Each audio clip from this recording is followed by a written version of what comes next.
This week on World Traveler Cooking, we're going to make salad Olivier. Now, wait, you say, you just made that a few months ago. Well, yes and no. Last time I made a Soviet/post-Soviet salad Olivier, which is eaten in a number of post-Soviet countries, including Russia, Belarus, and even in many parts of Ukraine, although it's suddenly become a very controversial salad there. The salad, as I mentioned, started in the 19th century in Moscow at the Hermitage restaurant, but then it's since spread out around the world.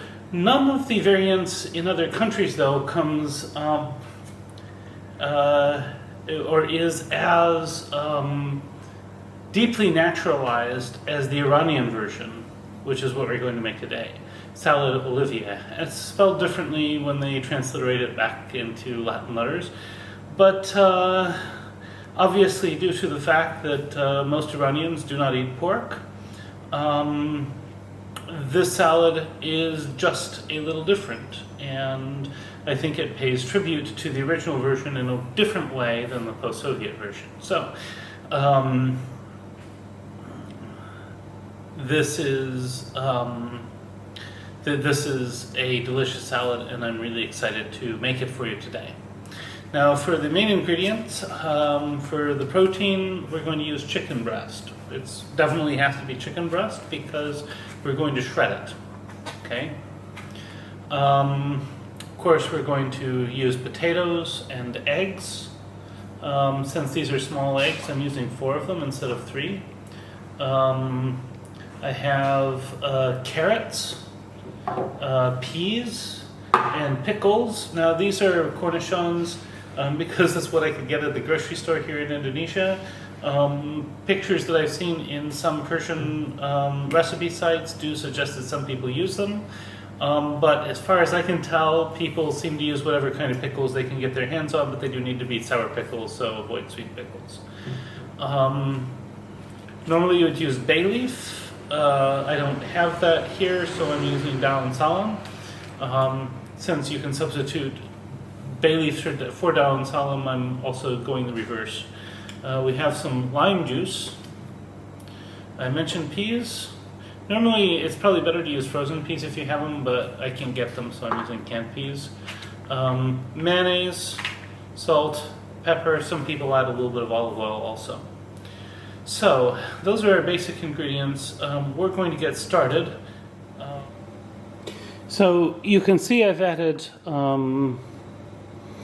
bay leaves, onions, and chicken here.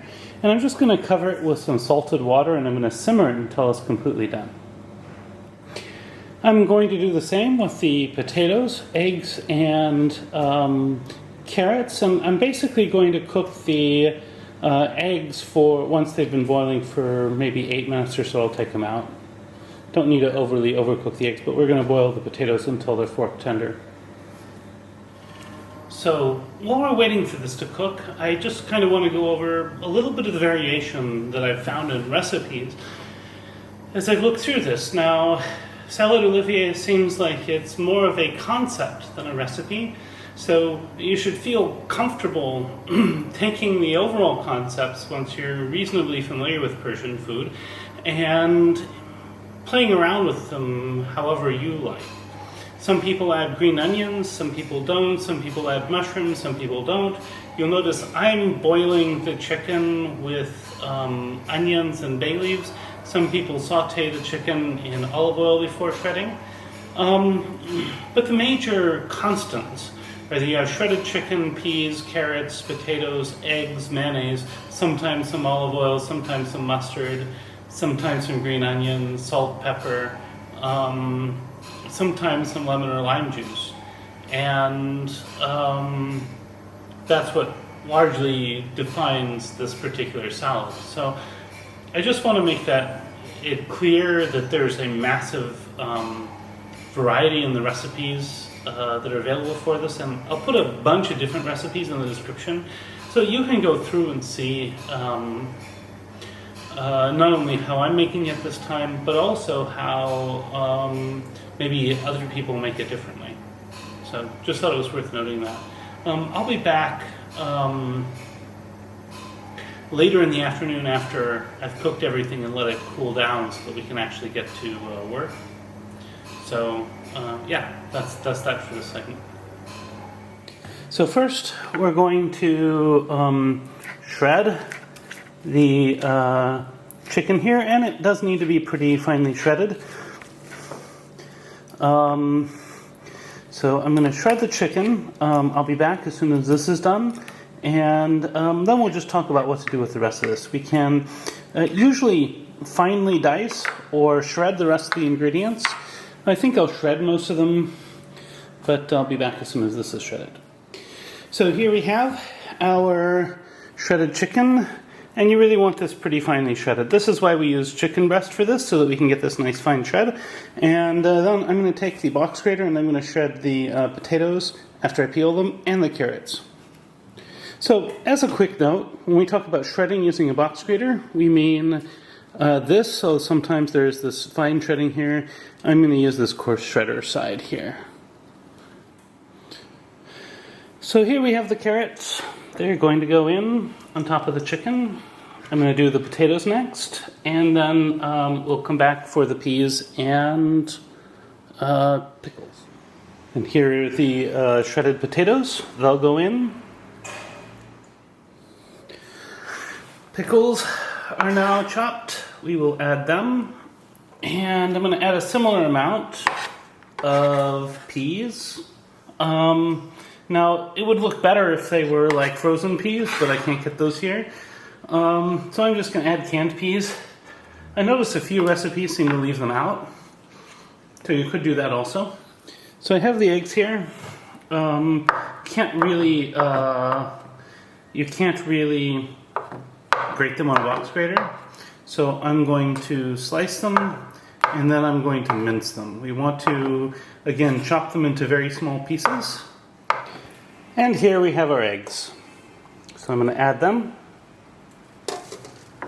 And then we'll be ready to add the sauce.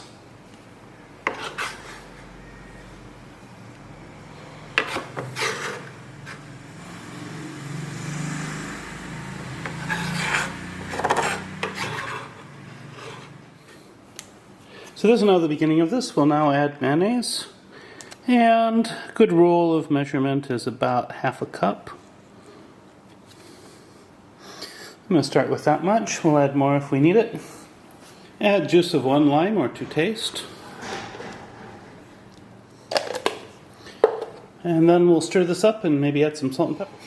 So now that this is all mixed together, tasted it seems okay. I'm going to put it in another bowl, put it in the refrigerator, and I'll be back tomorrow to discuss presentation and do the taste test. This really does need to sit in the refrigerator for several hours before you eat it. So, might as well make it a day. Now, in Persian homes, the salad is usually quite lavishly decorated. Of course, now we're 24 hours later. But I'm not 100% sure how much I'm going to do of that here. I've seen different presentations of it, some more lavish than others, but it's worth taking your time to set it out nicely in a presentation bowl and really, really, really try hard to make it look nice. So, what I'm going to do is I'm going to start by spooning all of this into my serving bowl. And then I'm going to smooth it and shape it, and then I'm going to garnish it. I haven't really decided what I'm going to garnish it with yet. I have some parsley, tomatoes, radishes, all available. I think I'm mostly going to do parsley and radishes. I'm going to try to do some nice floral themes. So I'm just going to put the rest of this into the middle, and then I can start shaping. shaping and texturing. So for shaping, just use the back of the spoon.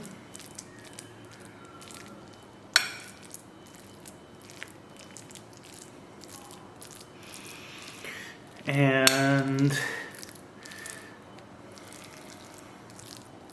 there, I think that's getting something somewhat appropriate. And then I'm going to texture it in this way. And now I'm going to make my garnishments. So what I'm going to do here is I'm going to try to make some rose-like decorations. We'll see how all this works, and I'll be right back. So what I've done here is I've taken rolls of peels of radishes for the flowers, and then the rest of the radishes I've sliced up just sort of as a bit of a side decoration here. And then I've patted it out with parsley to kind of look like a floral arrangement.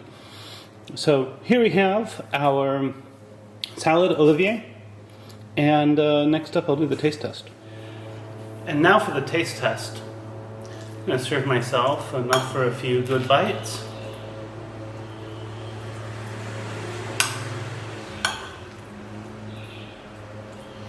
Now to taste this.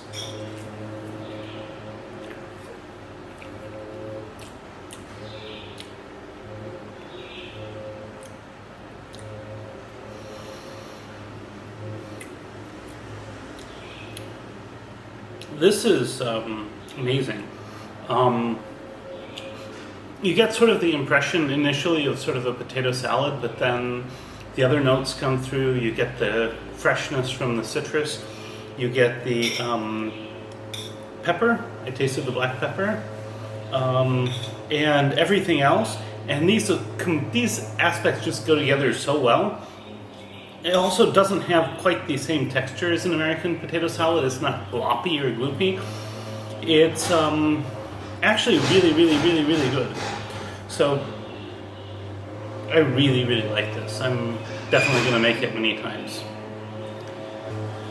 If you find this content interesting, I hope I've earned a like and a subscription from you. And please check out my Patreon page if you'd like to support the work I do. You can get access there to videos before they come out.